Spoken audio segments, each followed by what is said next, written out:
मैं शुक्रिया धन्यवाद बोलता हूँ अपने तमाम दोस्तों का, प्रवीण भाई का, मकरे साहब का, हमारे दादा का, कि उन लोगों ने मुझे मौका दिया।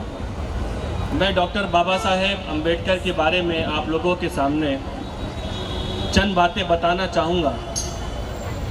इससे पहले कि मैं अपनी बात शुरू करूँ, मैं आप लोगों से विनती करना चाहता हूँ कि आप लोग इस बात को बहुत गौर से सुने, क्योंकि आप लोगों को कभी भी सही हिस्ट्री कोई नहीं बताता।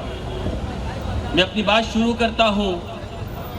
आसमान की बुलंदी को नापने का कोई नाप है क्या? आसमान की बुलंदी को नापने का कोई नाप है क्या? समंदर की गहराई को नापने का कोई नाप है क्या?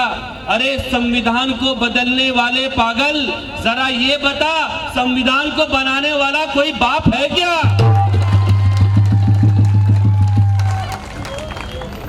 डॉक्टर बाबा साहेब अम्बेडकर से हमारा ताल्लुक उतना गहरा है जितना ताल्लुक तुम्हारा गहरा है।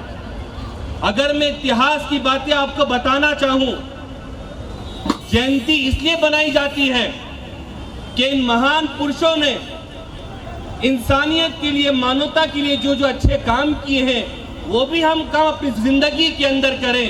याद रखो, अगर तुम सच्चाई के रास्ते पर बाबा साहेब अम्बेडकर की तरह चलोगे तो दुनिया तुम्हारे मुखालिफत में क्यों ना हो, इंशाअल्लाह तुम जरूर जीतोगे, जैसे डॉक्टर बाबा साहेब अम्बेडकर जीते थे। आज प्रवीण दादा, हमारे देश का जो हाल है, हर कोई हमारे देश को लूट रहा है। जो भी दादा लूटता है सब लंदन चले जाते हैं, सब लंदन भाग जाते हैं।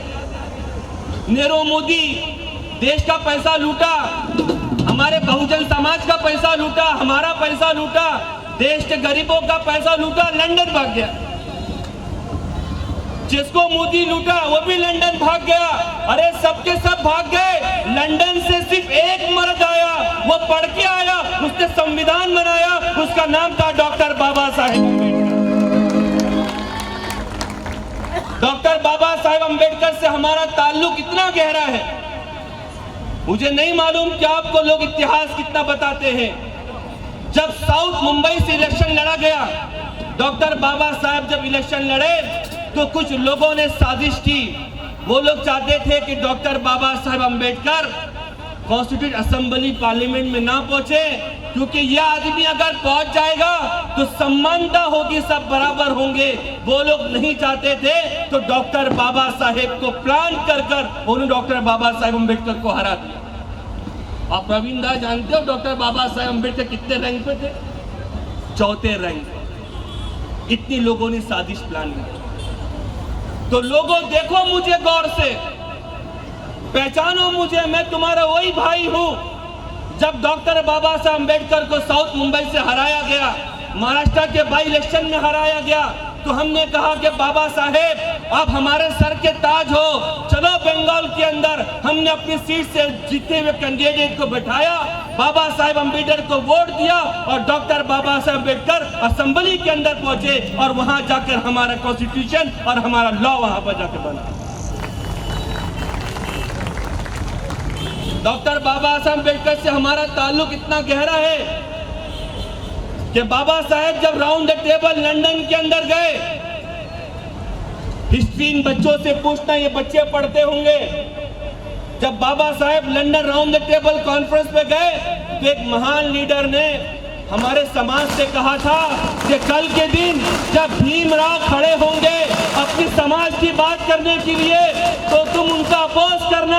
हम तुम्हारे मुस्लिम समाज की सारी 10 शर्तें कबूल करते हैं। तो मौलाना जौहर ने, सर आगा खान ने कहा था कि तुम हमको लालच मत दो, हम वो लोग हैं जो किसी के बाप से नहीं डरते। कल डॉक्टर बाबा साहेब खड़े होंगे तो हम भी डॉक्टर बाबा साहेब खड़े होंगे, इसलिए कि डॉक्टर बाबा साहेब हमारे भाई हैं और हम उनके भाई हैं। महाड़ के अंदर जब बाबा साहेब ने जब आंदोलन रखा था, जब एजिटेशन किया था, तो कुछ लोग हमारे पास वापस आए थे कि ये 5000 लोग आ रहे हैं, इनको खेती में जगह मत देना, इनको खाना मत देना, इनको पीना मत देना। तो हमने कहा हमको डराओ मत, हमारे रगों में टीपू सुल्तान का खून है, हम अल्लाह के अलावा हम किसी से नहीं डरते। हम डॉक्टर बाबा साहेब को अपनी खेती में नहीं, हम अपने घर के अंदर जगह देंगे। इसीलिए हम सब लोग मिलकर रहे, प्यार मोहब्बत से रहे। जैसे डॉक्टर बाबा साहेब अम्बेडकर कहा करते थे कि जिस दिन ये सब भारतीय, हिंदुस्तान हिंदुस्तान कोई लफ्ज नहीं है। बाबा साहेब ने जब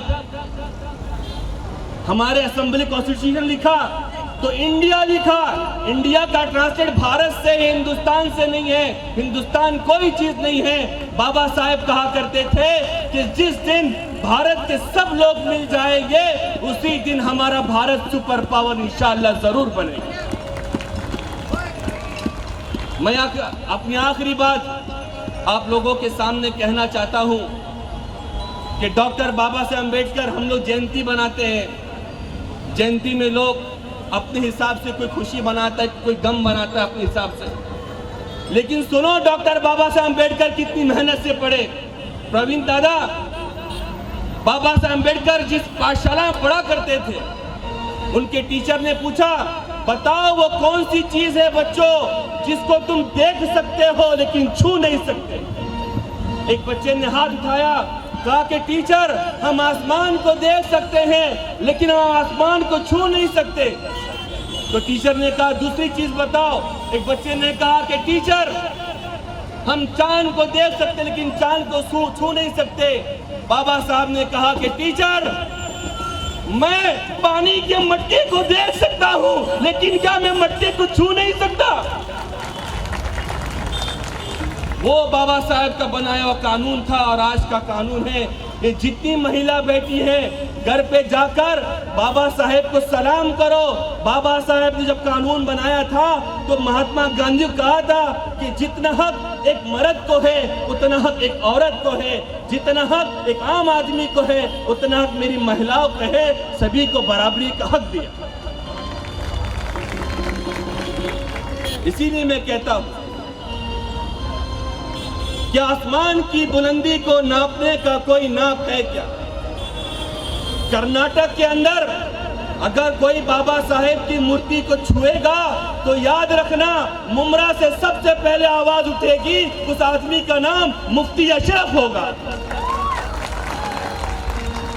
भारत के किसी भी कोने में अगर डॉक्टर बाबा साहेब अम्बेडकर और उनके मानने वालों के साथ कभी अत्याचार होगा तो याद रखना, तुम अपने भाई को सबसे पहले सामने खड़े पाओगे, इसलिए कि डॉक्टर बाबा साहेब से उतनी मोहब्बत करते हैं जितनी आप मोहब्बत करते हैं। मैं अपनी बात यहीं पर खत्म करता हूं। क्या आसमान की बुलंदी को नापने का कोई नाप है क्या? समंदर की गहराई को नापने का कोई नाप है क्या? अरे संविधान को बनाने वाले, अरे संविधान को बदलने वाले पागल, जरा ये बता कि संविधान को बनाने वाला कोई बाप है क्या? जय भीम, जय हिंद, जय महाराज।